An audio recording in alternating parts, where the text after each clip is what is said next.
الحمد لله رب العالمين،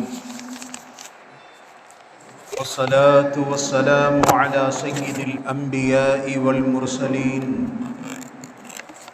وعلى آله وصحبه أجمعين. أما بعد، فأعوذ بالله من الشيطان الرجيم بفضل بسم الله الرحمن الرحيم.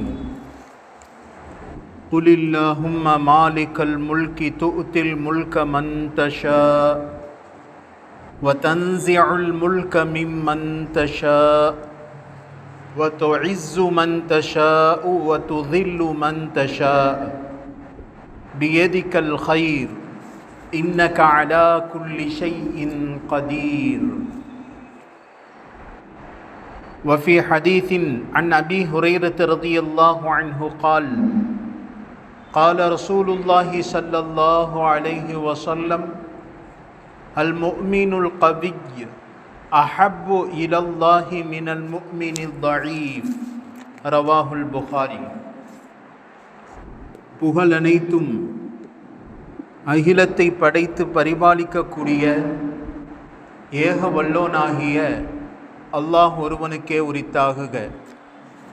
சாந்தியும் சமாதானமும் ஈருலகத் தலைவர் எம்பெருமானார் முஹம்மதுன் முஸ்தபா ஸல்லல்லாஹு அலைஹி வஸல்லம் அன்னவர்கள் மீதும், அன்னாரின் உம்மத்தாகிய நம் அனைவர்களின் மீதும் அல்லாஹ்வினுடைய சாந்தியும் சமாதானமும் என்றென்றும் நிறைவாக உண்டாவதாகுக. அன்பிற்கும் இறை நேசத்திற்கும் உரித்தான அல்லாஹ்வின் நல்லடியார்களே, இந்த கோடையில் சுட்டெரிக்கும் இந்த வேளையிலே பரவலாக பள்ளி மற்றும் கல்லூரிகளினுடைய விடுமுறையில் மாணவர்கள் தங்களுடைய தேர்வுகளின் இறுதி முடிவை எதிர்நோக்கி பார்த்து கொண்டும், இன்னும் சிலர் அந்த தேர்வின் முடிவுகளில் பார்த்து சந்தோஷமடைந்தும், அவர்களுடைய பெற்றோர்கள் ஆனந்த கண்ணீர் வடித்து கொண்டும் தங்களுடைய இந்த முயற்சிகளுக்கு சரியான தீர்வு கிடைத்துவிட்டது என்பதை நினைத்து சந்தோஷப்பட்டிருக்கக்கூடிய இந்த தருணத்திலே மாணவர்களினுடைய இந்த முயற்சி பரவலாக எல்லா இடங்களிலேயும் அவர்களுக்கு செய்த முயற்சிக்கேற்ப மார்க்குகள் வந்து கொண்டிருப்பதை பார்த்து கொண்டிருக்கிறோம். 2 கைகளையும் இழந்த கிருஷ்ணகிரியைச் சேர்ந்த ஒரு மாணவர் நல்ல மார்க்கை நான் எடுத்துவிட்டேன் என்பதற்காக அந்த கீர்த்தியை பார்ப்பதற்காக மாவட்ட கலெக்டரே வீட்டிற்கு சென்று அந்த மாணவருக்கு மேற்படிப்புக்குரிய எல்லா வசதிகளையும் அமைத்து தருவதை நாம் பார்த்து கொண்டிருக்கிறோம். இந்த நேரத்தில் பல்வேறு விதமான விஷயங்களை சிந்தனையில் வைக்க வேண்டும். பரீட்சை எழுவதற்கு முன்னதாக எப்பொழுது பரீட்சை என்று அறிவிக்கப்பட்டதோ அந்த மார்ச்சிலே தான் தாய் இறந்து விட்டார் என்பதற்காக பரீட்சை ஒரு பக்கம், தாயினுடைய இறப்பு மறுபக்கம். தாயை அப்படியே ஓரமாக கட்டிலில் அமர வைத்துவிட்டு அந்த சுனில்குமார் என்பவன் தாயின் பாதத்தை தொட்டு முத்தமிட்டு விட்டு நேராக பரீட்சை ஹாலுக்கு சென்று விட்டார். அவரும் இப்பொழுது 375 மார்க்கை வாங்கி தேர்ச்சி பெற்றிருப்பதை வலைத்தளங்களில் இப்பொழுது நாம் அதையும் நினைவு கூறுகிறோம். மட்டுமல்ல, ராமநாதபுரம் மாவட்டம் பரமக்குடியிலே முகேஷ் என்பவர் விபத்தில் சிக்கி மரணமடைந்து விட்டார். ஆனால் மரணமடைந்த மாணவர் தன்னுடைய ரிசல்ட்டாக இருக்கக்கூடிய 483 மார்க்கை பார்ப்பதற்கு இன்றைக்கு மாணவர் இல்லையே என்று பெற்றோர்கள் அழுது கொண்டிருக்கக்கூடிய இன்னொரு தருணத்தையும் இந்த இடத்தில் நாம் சிந்தனைக்கு வைக்க வேண்டும். அது மட்டுமல்ல, பரீட்சைக்கு டைம் ஆகிவிட்டதே என்ற அந்த மார்ச் 25ஆம் தேதி +2 மாணவி வேலூர் மாவட்டத்திலே அந்த பஸ்ஸை பிடிப்பதற்காக வேண்டி ஓடிக்கொண்டிருக்கிறாள். அந்த அரசாங்க பேருந்து பஸ் நிற்காமல் ஓடிவிட்டது. ஆனால் எப்படியோ அந்த மாணவி பரீட்சை எழுதி இன்றைக்கு அந்த மாணவி 437 மார்க்குகளை வாங்கி தேர்ச்சி பெற்ற அந்த தருணத்தையும் இன்றைக்கு நாம் நினைவு கூற வேண்டும். பழனியிலே ஓவியஞ்சலி என்ற பெண் 599 மார்க்குகளை வாங்கி இன்றைக்கு மாவட்டத்தில் முதலிடமாக பிடித்திருக்கிறாளே. ஆனால் குர்ஆனில் அல்லாஹ் பல இடங்களில் சொல்லி காட்டுவது இதுதான்,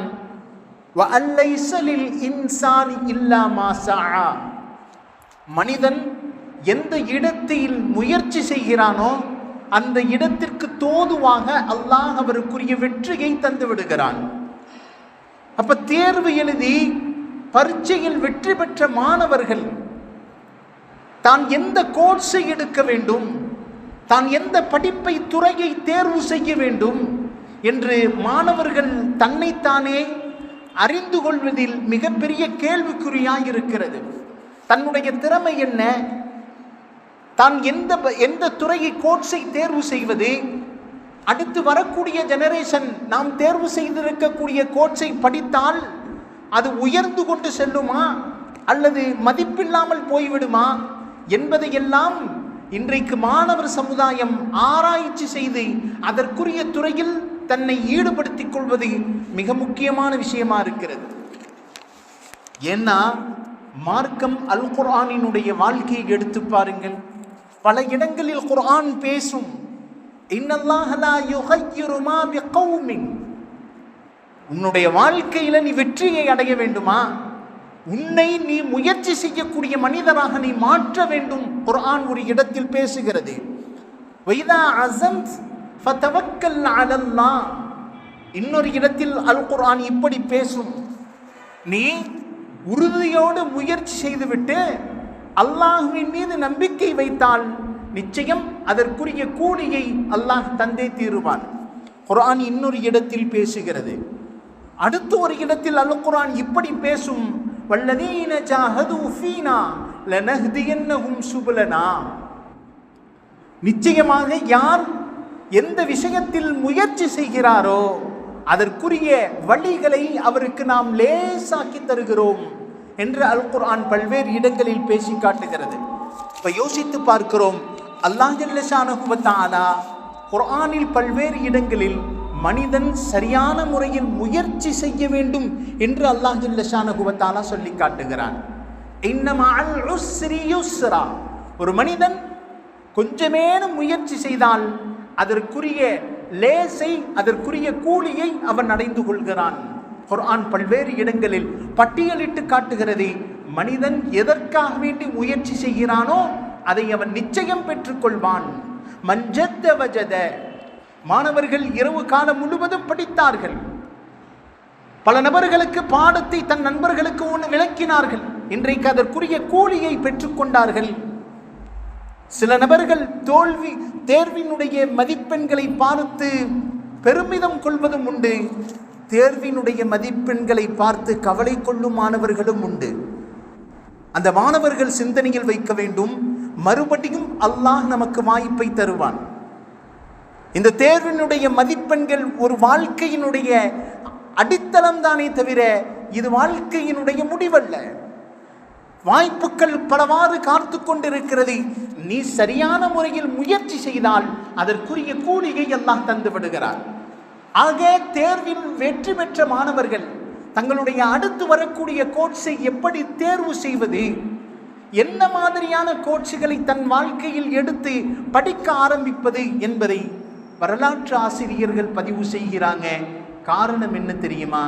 அடுத்து வரக்கூடிய ஒரு 10 வருஷத்திற்கு அடுத்து உலகம் எதை நோக்கி பயணிக்க போகிறது என்பதை தெரியாத நிலையிலேயே இன்றைக்கு நிறைய மாணவர்கள் தங்களுடைய நோக்கங்களை தொலைத்துவிருக்கிறார்கள் என்றுதான் நாம் பார்க்கிறோம். தன் நோக்கங்களை தொலைத்து விட்டு சென்றிருக்கிறார்கள். அப்ப நம்மை நாமே பழக்கப்படுத்திக் கொள்ள வேண்டும். எந்தெந்த துறைகளில் பின்வரக்கூடிய ஜெனரேஷன் கால் பதிக்க போகிறது, எந்தெந்த துறைகள் வளர்ச்சியை நோக்கி செல்ல போகிறது, ஏன்னா அது சொல்லுவாங்க, ஒரு மனிதன் வெற்றி பாதையை அடைவதற்கு மிக முக்கியமான ஒன்று என்னவென்றால் தூர நோக்கு சிந்தனை இருக்க வேண்டும். அடுத்து வரக்கூடிய காலம் எதை நோக்கி பயணிக்க போகிறது என்பதை புரிந்து அவன் அதற்கேற்றாற்போல் தன் முயற்சியை செலவழித்தால் நிச்சயம் அல்லாஹ் அதற்குரிய வெற்றியை தந்து விடுகிறான். அதற்குரிய முயற்சி சரியான முறையில் இல்லை, தூர நோக்கு சிந்தனை இல்லை என்றால் அவன் நடத்தக்கூடிய தொழில்துறைகளும் படுத்து விடுகிறது. நிறைய சம்பவங்கள் இப்பொழுது நாம் பார்த்து கொண்டு இருக்கிறோம். முதலாவதா சொல்லுவாங்க, ஒரு காலத்தில் ஒரு 15 வருடங்களுக்கு முன்பதாக எல்லோருடைய கையிலும் நோக்கியா செல்போன் இருந்தது. நோக்கியா இல்லாத கரங்களே கிடையாது. உலக மார்க்கெட்டில் நோக்கியா நம்பர் 1 முதலிடமாக இருந்தது. அதனுடைய CEO சொல்லி காட்டுகிறார், நாங்கள் காலத்திற்கு தோதுவாக அப்டேட் ஆகவில்லை, ஆண்ட்ராய்டின் பக்கம் நாங்கள் வரவே இல்லை. எப்பொழுது நோக்கியா நிறுவனத்தை மைக்ரோசாஃப்ட் கம்பெனி விலை கொடுத்து வாங்கிவிட்டதோ அதற்கு பிறகு இப்பொழுது நினைத்ததை கவலைப்படுகிறார், நாங்கள் காலத்திற்கு தோதுவாக அப்டேட் ஆகாமல் விட்டுவிட்டதுதான் இன்றைக்கு எங்களுடைய கம்பெனி காணாமல் போனதற்குரிய மிக முக்கியமான அஸ்திவாரம் என்று சொல்லி காட்டுகிறார். பல நெட்வொர்க்குகளில் கால் பதித்த ஒன்றுதான் இன்றைக்கு ஏர்செல். ஏர்செல் இல்லாத இடமே இல்லை என்று சொல்லக்கூடிய அளவிற்கு ஒரு 4-5 வருடங்களுக்கு முன்பதாக தமிழகத்தில் எல்லா இடத்திலேயும் ஏர்செல் நெட்வொர்க் இருந்தது. இன்றைக்கு ஏர்செல்லுடைய ஓனர் அவர் தன் சொந்த வீடை கூட இல்லாமல் நிலையில் கஷ்டப்பட்டு கொண்டிருப்பதை பார்க்கிறோம். அவர் சொல்லக்கூடிய விஷயம் இதுதான், நாங்கள் காலத்திற்கு தோதுவாக அடுத்து வரக்கூடிய ஜெனரேஷன் எப்படி இருக்கும் என்று கணிக்க தவறிவிட்டோம். இன்றைக்கு எங்களுடைய நிறுவனங்கள் எங்களுடைய கரங்களை விட்டும் சென்று விட்டது.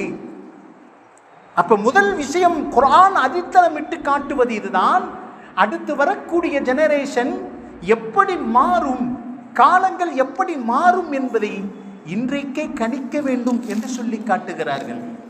இன்றைக்கு பல நபர்கள், அதுவும் வயதில் மூத்தவர்கள், இன்றைக்கு கவலைப்படக்கூடிய விஷயம் என்ன தெரியுமா?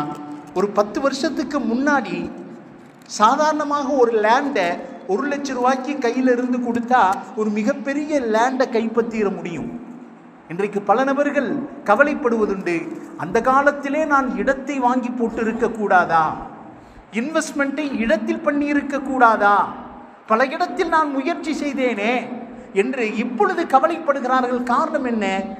அந்த நேரத்திலே கணிக்க தெரிந்த நபராக நாம் இருக்கும் பொழுது பல நபர்கள் தன்னுடைய கையில் இருந்த பொருளாதாரத்தை மிகப்பெரிய ஒன்றில் முதலீடு செய்கிறார்கள். இன்றைக்கு அவர்கள் மிக பெரும் செல்வந்தர்களாக மாறிவிடுகிறார்கள். வரும் இளைய தலைமுறை பின்வரக்கூடிய காலத்தை கணிக்கக்கூடிய இடத்தில் இருக்க வேண்டும். சமீபத்தில் 2010 கிரிப்டோ கரன்சி அப்படின்னு சொல்லக்கூடிய நம்பர் 1 கிரிப்டோ கரன்சி என்று சொல்லக்கூடிய பிட்காயின் நம்பர் 1. இப்பொழுது அதனுடைய மதிப்பே சுமார் 60-70 லட்சத்தை தாண்டி போகிறது ஒரு பிட்காயினுடைய மதிப்பு. அந்த நேரத்தில் லாஸ்லோ ஹானியஸ் என்று சொல்லக்கூடிய ஒருத்தர் தன் கையில் இருந்த 10,000 பிட்காயினை வைத்திருக்கிறார். 10,000 பிட்காயினை வேலட்டில் வைத்திருக்கிறார். பசி அதிகமாக இருக்கிறது.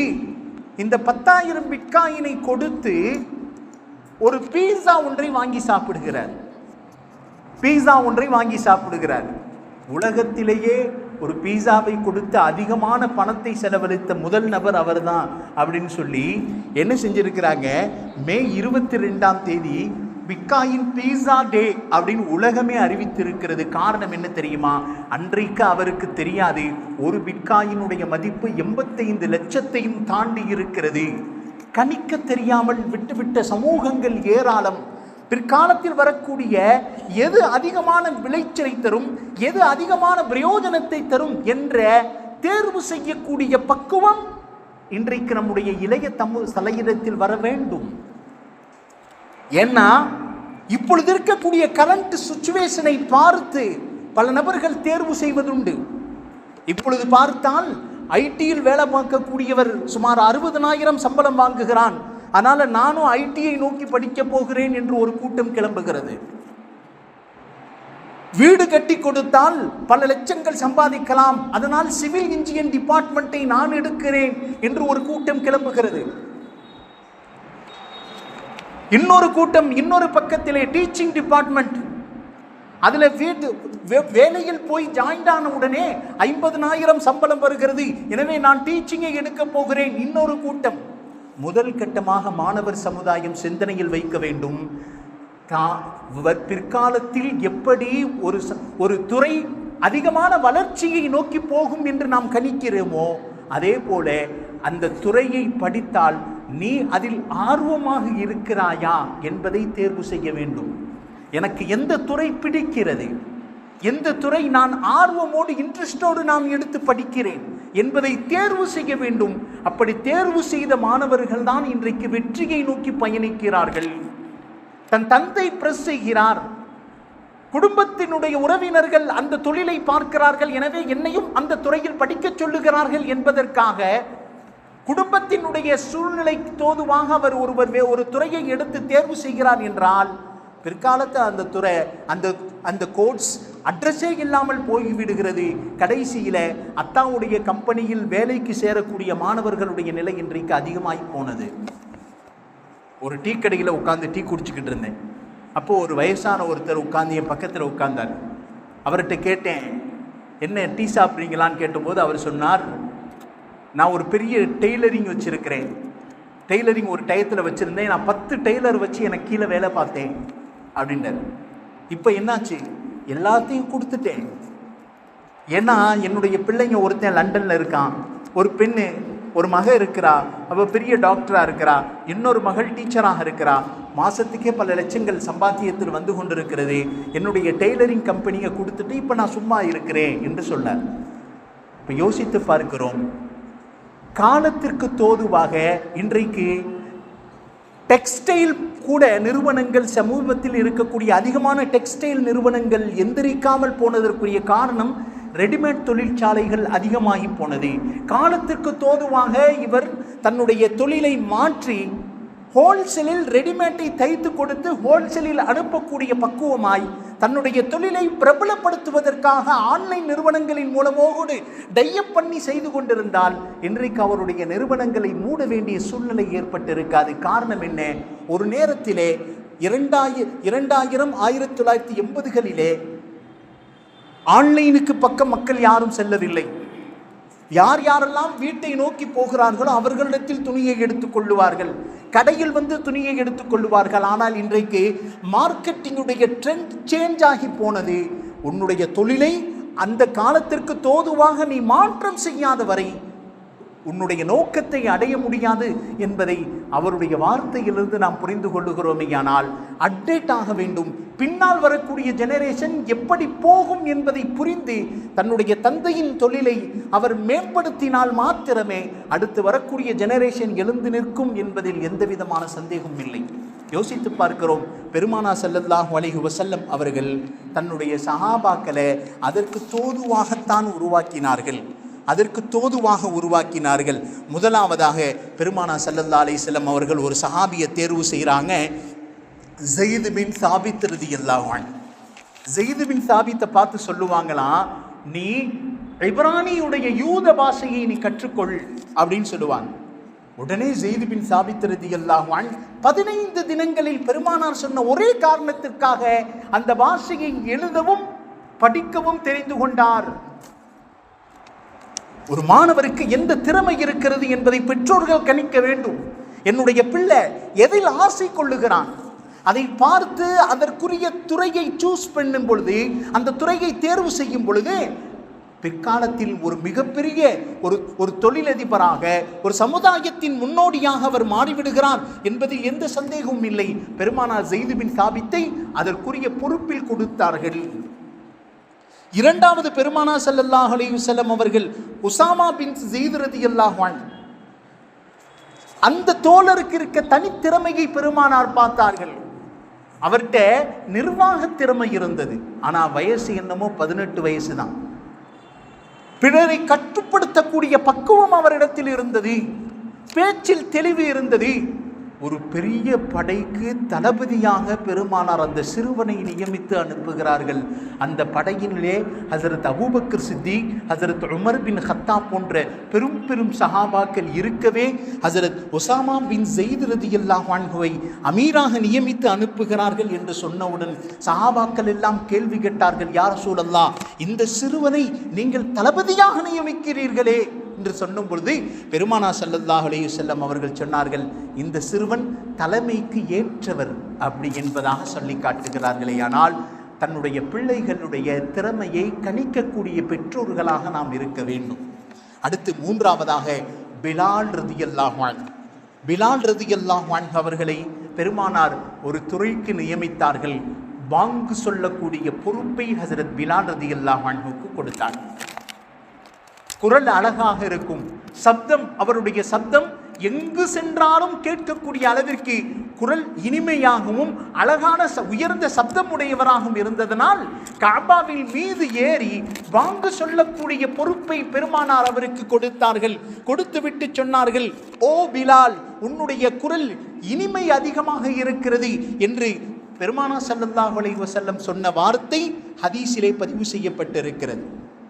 அது மட்டுமல்ல, சஹாபாக்களுடைய தனித்தனி திறமையை பெருமானார் குறிக்கோள் மேற்கோள் காட்டி அந்த திறமைக்கு தோதுவாக அவருக்கு துறையை சூஸ் செய்து பெருமானார் கொடுத்தார்கள்.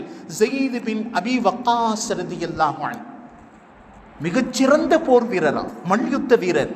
வாள் சுழற்சி ஸைத் பின் அபி வக்காஸ் ரலியல்லாஹு அன்ஹு அவர்களிடத்தில் இருந்தது. பெருமானார் ஸல்லல்லாஹு அலைஹி வஸல்லம் அவர்கள் ஸைத் பின் அபி வக்காஸ் ரலியல்லாஹு அன்ஹுவை போல புகழ்ந்ததை வேற எந்த ஒரு சஹாபியை பார்த்தும் சொல்லல. காரணம் என்ன? எல்லா சஹாபாக்களும் பெருமானாரை பார்த்து சொல்லுவார்கள், பிதாக்க அபி வ உம்மி யா ரசூலல்லாஹ், எனது தாயும் தந்தையும் உங்களுக்கு அர்ப்பணமாகட்டும் என்று சஹாபாக்கள் சொல்லுவதை நாம் கேள்விப்பட்டிருப்போம்.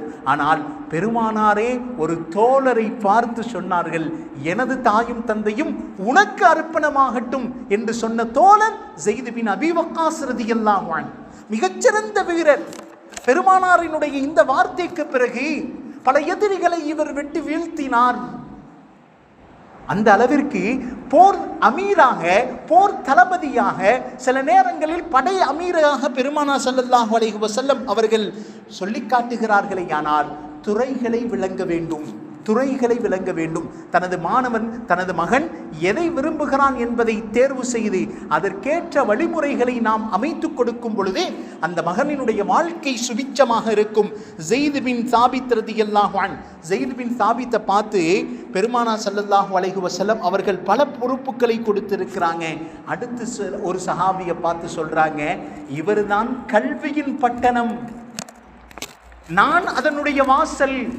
ஒரு தோழரை பார்த்து சொல்றாங்க, உங்களுக்குரிய எல்லா சந்தேகத்தையும் நீங்கள் இவரிடத்தில் போய் கேட்டு தெரிந்து கொள்ளுங்கள். யார் தெரியுமா அது? ஹஸரத் அலி பின் அபி தாலிப் ரலியல்லாஹு அன்ஹு. எவ்வளவு பெரிய சந்தேகங்கள் வந்தாலும் சர்வ சாதாரணமாக அந்த சந்தேகங்களை கிளியர் செய்யக்கூடிய தாக்கத்தை ஹஸரத் அலி ரலியல்லாஹு அன்ஹு அவர்களுக்கு அல்லாஹ் கொடுத்திருந்தான்.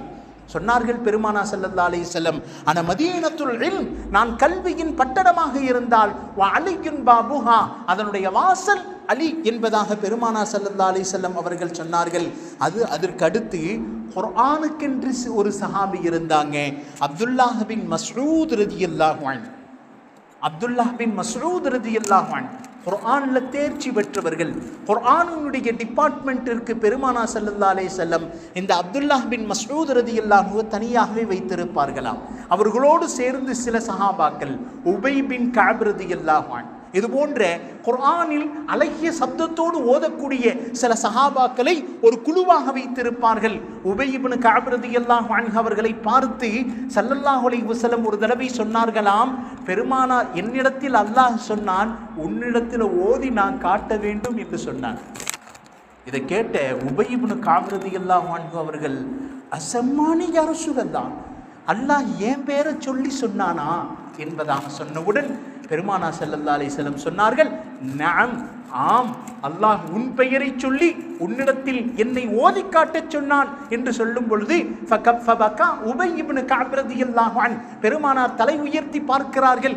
உபய் இப்னு கஅப் ரலியல்லாஹு அன்ஹுடைய கண்களில் தண்ணீர் வடிந்து கொண்டிருந்ததை பெருமானார் பார்த்தார்கள் என்பதாக சொல்லி காட்டுகிறார்களே. ஆனால் குர்ஆன் டிபார்ட்மெண்ட்டிற்கு பெருமானார் ஸல்லல்லாஹு அலைஹி வஸல்லம் ஒரு தனி டீமை வைத்திருந்தார்கள்.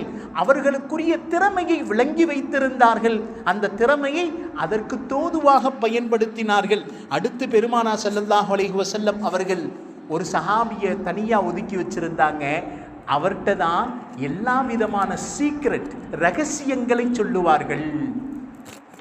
பிற்காலத்தில் வரக்கூடிய குழப்பவாதிகளுடைய பெயர் என்ன, அவருடைய தந்தையின் பெயர் என்ன, கியாமத் வரைக்கும் வரக்கூடிய குழப்பவாதிகள் யார், ஒரு நபர் மரணிக்கும் பொழுது காஃபிராக மரணிப்பானா அல்லது ஒரு முஸ்லிமாக மரணிப்பானா என்பதையும் பெருமானார் ஸல்லல்லாஹு அலைஹி வஸல்லம் ஹுதைஃபாவிடத்தில் சொல்லி இருப்பார்கள்.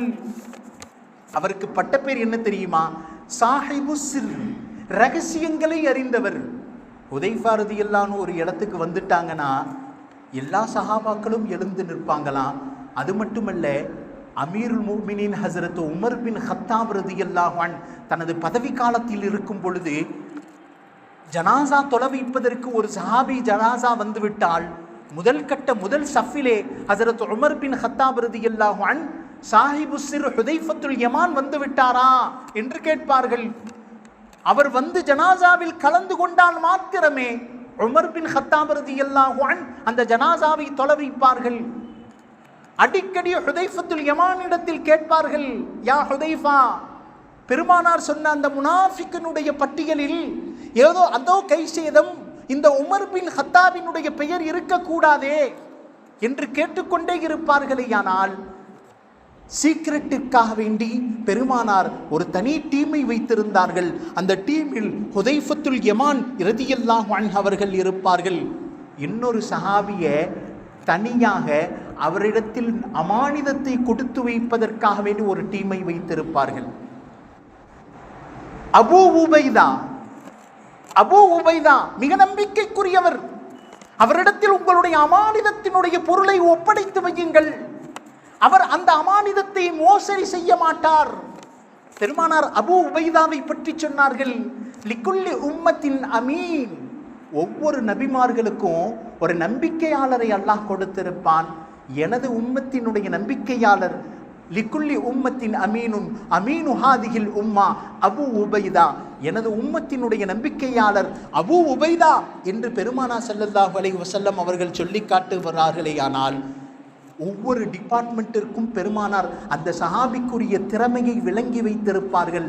அந்த சஹாபி அந்த திறமையின் மூலமாக பயன்படுத்தப்படும் பொழுது சமுதாயத்திற்கு மிகப்பெரிய பயனுள்ள மனிதராக அவர் மாறிவிடுகிறார் என்பதாக கிதாபுகளில் பதிவு செய்கிறாங்க. எனவே வரக்கூடிய இளைய தலைமுறை கிட்டத்தட்ட சுமார் ஒரு 4 டிபார்ட்மெண்ட்டை நாம் தேர்வு செய்வதற்கு தயாராக இருக்க வேண்டும். அதில் முதலாவது சொல்கிறாங்க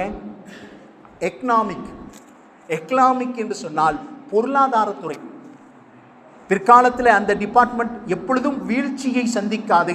ஒரு நாட்டினுடைய பொருளாதாரம், பணவீக்கம், பொருளாதாரம் எப்படி இருக்கிறது என்பதை அந்த நாடு இந்த நிபுணர்களின் மூலமாகத்தான் நம்பியிருக்கிறது.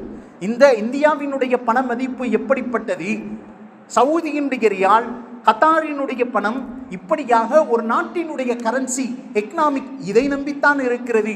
ஒவ்வொரு நாடும் இந்த எக்கனாமிக் உயர்வதற்காக பல பில்லியன் டாலர்களை செலவழித்துக் கொண்டிருக்கிறது. எனவே இந்த டிபார்ட்மெண்ட்டை தேர்வு செய்யும் பொழுது அந்த மாணவருடைய வாழ்க்கை மேம்படுத்தி கொண்டே செல்லும் என்று சொல்லி காட்டுகிறார்கள். இரண்டாவது டிபார்ட்மெண்ட் மருத்துவத்துறை என்பது எப்பொழுதுமே அது வீழ்ச்சியை சந்திக்காது, உயர்ந்து கொண்டே போகும். காரணம் என்ன? மனிதனாக பிறந்துவிட்டால் அவன் நோயாளியாகவே இருக்கிறான், நோய் இல்லாத மனிதர்கள் இல்லை. எனவே இஸ்லாமிய சமுதாயத்தில் டாக்டர்கள் அதிகமாக இருக்க வேண்டும், மருத்துவர்கள் அதிகமாக இருக்கும் பொழுது அல்லாஹ் ஜல்ல ஷானஹு வ தஆலா எப்பொழுதும் அந்த டிபார்ட்மெண்ட்டை உயர்த்திய வண்ணமாகவே இருக்கிறார். மூன்றாவது டிபார்ட்மெண்ட் டீச்சிங், ஆசிரியர் துறை. எந்த காலத்திலேயும் ஆசிரியர்களுக்கு மதிப்பு இருந்து கொண்டே இருக்கிறது. பெருமானா ஸல்லல்லாஹு அலைஹி வஸல்லம் அடிக்கடி சொல்லி காட்டுவார்களே, இன்னமா அன புஇத்து முஅல்லிமா, நான் அனுப்பப்பட்டதெல்லாம் ஆசிரியராகத்தான். காரணம் என்ன? இந்த டீச்சிங் டிபார்ட்மெண்ட்டிற்கு எப்பொழுதும் அது வீழ்ச்சியே இருக்காது. அடுத்து 4ஆவதாக சொல்லுகிறார்கள் சோசியல் மீடியா. இதுவும் பிற்காலத்திலே ஒரு மிகப்பெரிய தாக்கத்தை ஏற்படுத்தக்கூடியது. ஒரு காலத்தில் ஊருக்கே ஒரு வீட்டில் டிவி இருக்கும். அந்த வீட்டில் தான் கூடி எல்லோரும் உட்காந்து ஒரு வீட்டில் பார்ப்பாங்க. அதுக்கப்புறம் டிவிகள் எல்லா வீடுகளுக்கும் வர ஆரம்பித்தது. டிவி ப்ளஸ் ஸ்ப்ரெட் ஆனது. இப்பொழுது டிவி எல்லாருடைய வீட்டில் இருந்தாலும் கூட எல்லோருடைய கரங்களிலேயும் டிவி வந்து ஆரம்பிச்சிருச்சு. எல்லோரும் ஒரு நாட்டினுடைய செய்தியை கரங்களில் இருந்தே தெரிந்து கொள்ளுகிறார்கள். அப்போ அடுத்து வரக்கூடிய ஜெனரேஷன் எப்படி மாறும் என்பதை திட்டமிட்டு செயல்படுத்தும் பொழுது அல்லாஹ் ஜல்ல ஷானஹு வ தஆலா அந்த வாழ்க்கையை மேம்படுத்துகிறான். தனக்குரிய திறமையை இஸ்லாத்திற்கு சாதகமான நிலையில் பயன்படுத்தக்கூடிய வாய்ப்புகளை அல்லாஹ் ஜல்ல ஷானஹு வ தஆலா நம் அனைவருக்கும் நசீபாக்குவானாக. வ ஆகிர் தஅவானா அனில் ஹம்துலில்லாஹி ரப்